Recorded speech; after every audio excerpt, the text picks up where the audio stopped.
How's it going, guys? Now we're back raking, got the tire fixed, and it's quit trying to sprinkle on us, so I think we can actually get her done. We are using, like I said, the old 1086, our future project tractor. Do a little restoration on that later.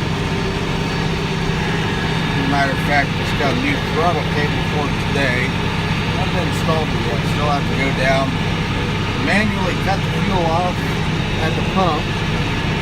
As you can see, I've done a little raking. Probably been at it 45 minutes. What's this stuff back here? Yeah, I need to finish putting the cab kit in. I have to put that in though. This is the old, get around here. The H&S bike from Rake.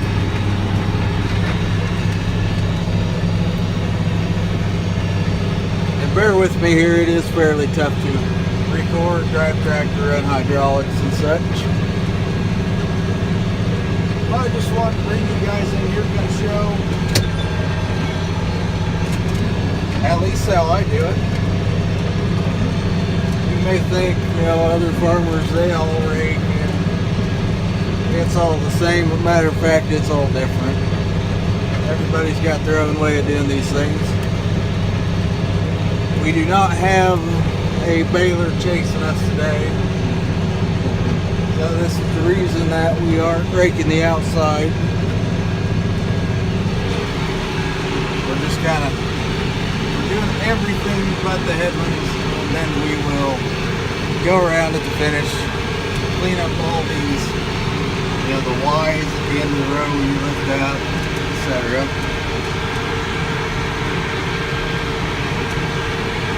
On the way down here, I had a person literally, they followed me,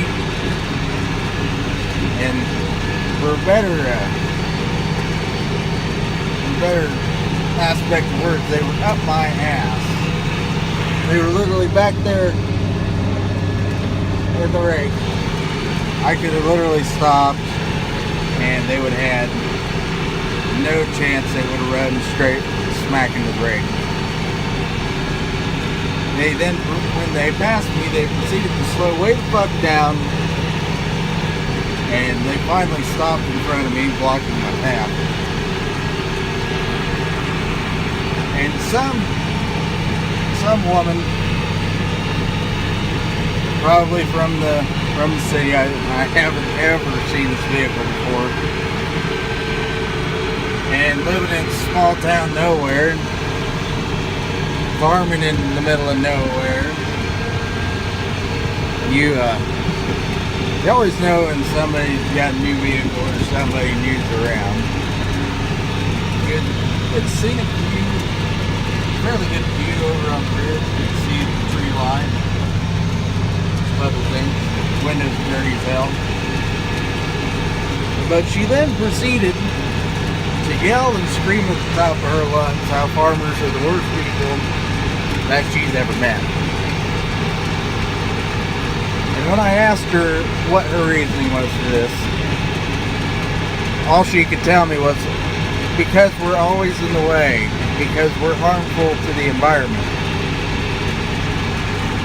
And quite honestly, I hate to tell her, but to me, at least in my own opinion, farmers do some of the most good to our environment that anybody can do. It is true, we do use chemicals and things on the crop, but like Roundup, they had a big deal about Roundup causing cancer, which it most likely can, and just about everything else. I'm sure there's chemicals in gum that can cause you cancer. You can drink beer and get cancer. You can eat processed food and get cancer, so I'm not too worried about getting cancer. Because everything already does it to everybody, so miss on that. But, for every acre of corn that farmers produce. This doesn't contribute to the other crops that we have. But for every acre of corn that we produce, there are several tons of carbon dioxide that comes out of our air. Stop here and just do the talking.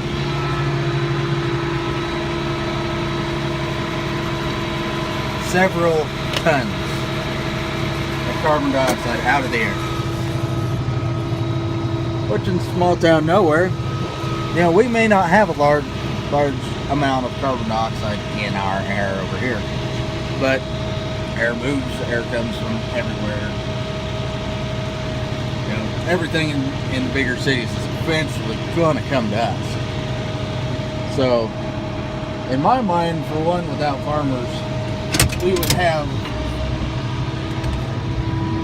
not so clean of air. And man, these windows really are dirty. I need to clean them somewhat terribly. The other thing is, you know, without a farmer, I really ask people that have an issue with us, because for some reason it takes a while for the big issues to come up and get to here, and then people have a problem here. It's like we're 5 years behind everybody else. But everybody that doesn't farm has this big problem with farmers of being terrible people, being in the way, being slow, you know, being some drunk idiot out in the tractor just doing whatever. And there's so many misconceptions, it's just stunning. And I ask people, how do you get these misconceptions? Yeah, there may be one alcoholic farmer for every 1,000 of us, or 2 or 3. But it's always the worst cases get remembered, and then they just apply to everybody.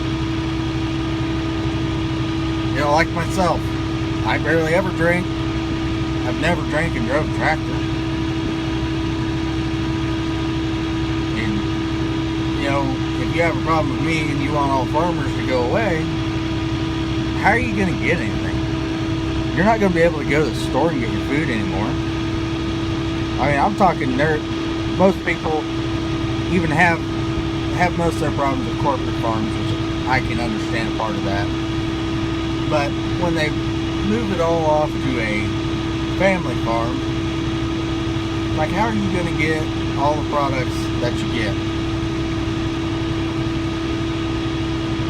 You know, mostly small farms don't produce but a small percentage of the world's meat, or pork, or any other product that you actually use. And, you know, I had probably 6,000 bushels of corn last year turned into ethanol. That's not going to produce very much ethanol. It's not going to produce a whole lot of really anything. But when several of us are small farmers, it adds up really quick. So if you were to cut all the small farmers out, yeah, you'd still get your product, but things would be a lot more expensive. I'm talking probably around 25 to 30% more expensive. And then if you want to cut the corporate farms out, you're completely screwing yourself on any sort of inflow of goods. It's true, you can import every single good that we need from another nation. But then you're going to be talking about, you know, price spikes of 60%. And I told her all of this, and I just told her straight to her face, didn't get mad, nothing, just told her, tried to explain to her. And she just wouldn't have any of it. She would not listen to reason whatsoever. She just had it in her mind that, you know, I was in her way, I made her slow down, I made her late, and I also told her that, you know, you're making yourself even more late for stopping and yelling at me. But I just thought I'd share that with you guys. I thought that That was just bridged on stupid. I don't know, share your guys' experience with me. Tell me what you guys have experienced, what your guys' thoughts are in these things. And maybe later today I'll get a baling video out for you guys. I might be able to get a farm simulator video out today. Last night I published the first episode of the Fallout 4 playthrough that I'll have on my channel. Thank you guys for watching. If you want more content like this or the gameplay, subscribe. And if you like this, leave a like. If you didn't, leave a comment. You know, give me some feedback. I'm always looking for more. But thanks again, and have a great day.